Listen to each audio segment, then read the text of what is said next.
Donald Trump is set to take office with the lowest approval rating of any modern U.S. president-elect. I'm joined down the line by Demetri Sevastopulo, our Washington bureau chief, to discuss the inauguration and the challenges ahead for Mr. Trump's first days in office. Demetri, let me just start with the mood in this town.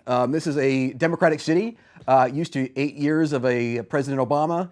What's the mood in DuPont Circle and Cleveland Park right now? Well, I think the mood is that, after a year and a half of kind of going from a shock that Donald Trump was running to more shock that he looked like he was going to win to incredible shock that he actually won, the reality is now setting in that, come Friday afternoon, it's going to be President Trump. And I think people are finally getting their heads around that and what it'll mean. And so everyone is scrambling to work out what it means for them, whether they work in the US government here, whether they're foreign diplomats or world leaders. How is the world going to change?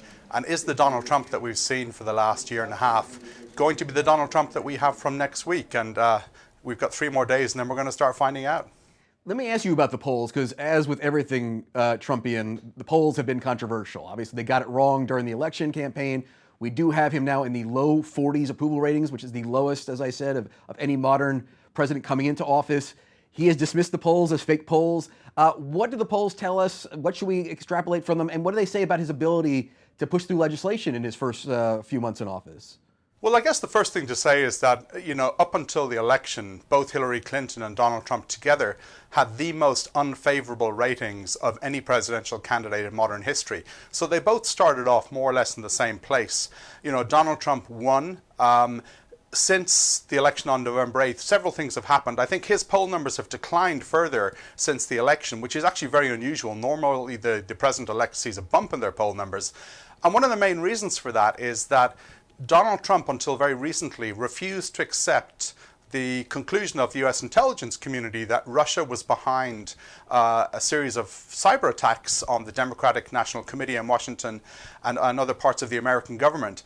And his refusal to do that has kind of opened a lot of serious questions about what kind of a relationship Donald Trump wants to have with Russia and what kind of a president he's going to be. And so I think people are a little bit nervous now. I mean, this is no longer a game or a reality TV show. This is reality come Friday, and everyone is a little bit nervous. Let me follow up on that point, because we've had a series of confirmation hearings now that have started already, where you've had members or nominees for the cabinet who have explicitly rejected the Trump line on that in particular, that issue of Russian involvement in the campaign and the hacking, but frankly on a whole number of policy issues. I'm just wondering, as you watch these nomination hearings play out, what does that tell us about the cabinet he's built around him and the coherence of what their policy positions are going to be once he takes office? Well, I guess at the end of the day, the president makes the decision, so it'll be the president's policy that prevails. What's interesting here is that usually, whether it's Secretary of State or Secretary of Defense, the nominees, when they appear on Capitol Hill for their hearings, they tout the party line.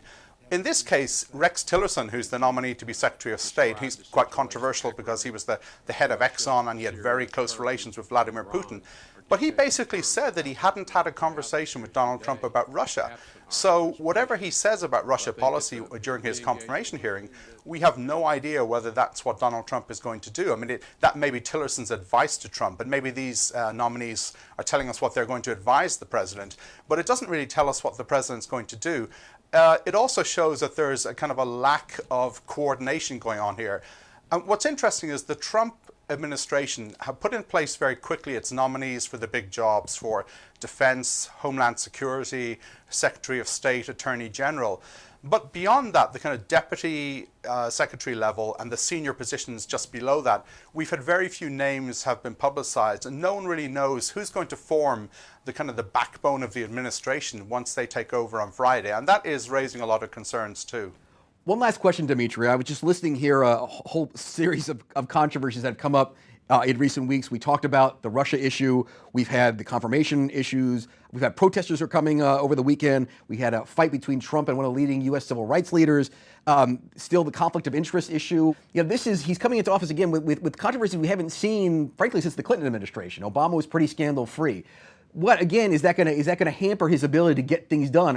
Well, I think as long as he keeps things with the Republican Party together, for the time being, he'll be fine. And remember, The Republicans now control the White House, the Senate, the House, and they have a huge majority across the country in state legislators and governorships. So Trump is actually in a very powerful position. If he starts to do things that go against conservative policy, that don't match what the Republican Party leadership wants to do, Paul Ryan, Mitch McConnell in the Senate, then he's going to start running into trouble. So it's really going to depend on what he does in the first 100 days, how he tries to work with Republican leaders, and if he can keep them on board, and at the moment it looks like he will, then he should be fine. Once he loses them, he's going to have an awful lot of trouble.